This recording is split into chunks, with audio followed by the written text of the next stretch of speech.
Um dos dois vai sair recuperado e o outro vai sair pior deste duelo de domingo.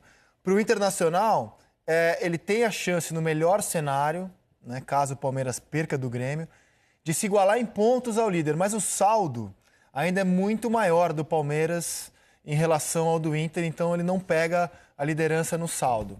E o São Paulo, que é o quarto colocado, no melhor cenário, ele retoma a vice-liderança, né? Ele vai para a segunda posição no melhor cenário possível dessa rodada. Quando eu falo em sequência ruim, é porque o São Paulo, nos últimos 7 jogos, ele está em quarto porque ele foi despencando. Nos últimos 7 jogos, o São Paulo tem apenas uma vitória. É assustador isso, não? Ele deu uma queda de rendimento combinada com lesão de Everton, com suspensão de jogador, e o São Paulo perdeu um pouquinho o fio mesmo, né? Só que é um jogo com uma cara eliminatória. Quem vencer ganha um combustível enorme e meio que volta para a briga, assim, né? Eles estão ali em pontos muito bem posicionados, mas em moral, 2 quedas razoáveis ali, né, para os dois. Estão aqui os placares do São Paulo. E não são só placares ruins, né? São jogos ruins que o São Paulo fez, né? Principalmente em casa, né? O São Paulo fez jogos em casa, assim, que um líder, como ele era líder, não podia fazer. E o último deles foi a derrota no Clássico, para mim, com muita autoridade do Palmeiras. Eu acho difícil, por exemplo, claro, né? Um clássico igual ao Fla-Flu, né? Mas um jogo importante como Palmeiras e Grêmio, Inter e São Paulo. Mas no Fla-Flu você vê, pelo último jogo, né, que o Fluminense melhorou, o Flamengo melhorou no último jogo. Você vê que pode ser um jogo bem disputado, né, que pode ser interessante. Desses 2 times, no momento, com as últimas apresentações deles, você não aponta quem vai errar mais, quem vai jogar menos, não é quem vai jogar mais, quem vai ganhar o jogo. Acho que a queda é muito drástica do desempenho, tanto do São Paulo quanto no Inter, nas últimas 5, 6, 7 rodadas. O que eu acho interessante para quem... E dos outros, o Flamengo alternando e o Fluminense subindo na produção. Só que esse é o tipo de jogo que você dá essa virada aqui do momento que eles estão vivendo. Quer ver o momento do Inter? Deixa eu dar mais elemento para vocês. Quem pode fazer isso? Vamos ver o momento do Inter. O Inter, a gente vai analisar os últimos 4 jogos. Por quê os 4 jogos? Contra a Chape, ele perde fora de casa, mas, na minha opinião, jogando bem. Mais ou menos.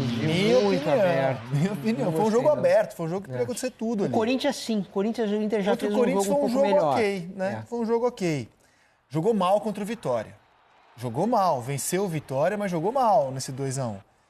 E teve uma atuação... Pífia. Gostei, Pet. Gostei do pífia contra o Sport. Pífia mesmo. Contra a Vitória teve uma ajudinha da arbitragem. Olha o coração. Teve um gol legítimo também do Camilo que não deram nesse jogo. Paga, a banca recebe. Teve gol legítimo. Eu só queria lembrar que deve voltar Leandro Damião, um jogador importante para o Inter, não só por ele em si, mas pelo que ele representa, né? É um cara de jogo grande, um jogador importante. Agora, retomando a palavra do Lino, que eu interrompi, os comentaristas que por aqui passam viviam falando do São Paulo, meio assim, arautos do apocalipse. Uma hora a corda vai esticar, o São Paulo não tem elenco.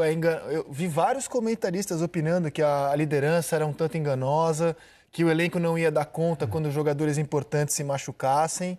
Será que isso que está acontecendo no São Paulo, posso falar de certa forma que era esperado, Lino? Eu acho que o mais difícil de imaginar é que o São Paulo tivesse conseguido chegar onde ele está.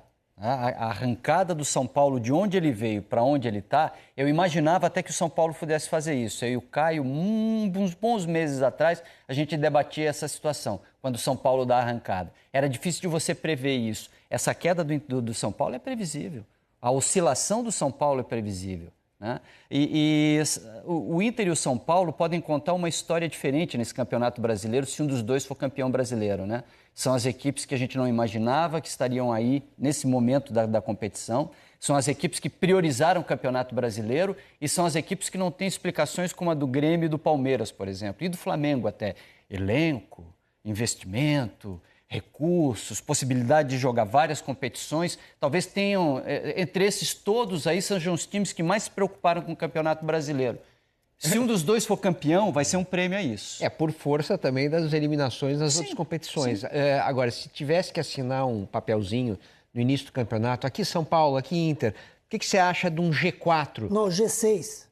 G6, eu não estou nem no G4, G6. Uma pré-Libertadores. Onde é que eu assino isso? Onde que assina? Só que as circunstâncias mostraram que os dois poderiam ir mais longe e podem. Mais o Inter que o São Paulo. Acho que os dois, viu?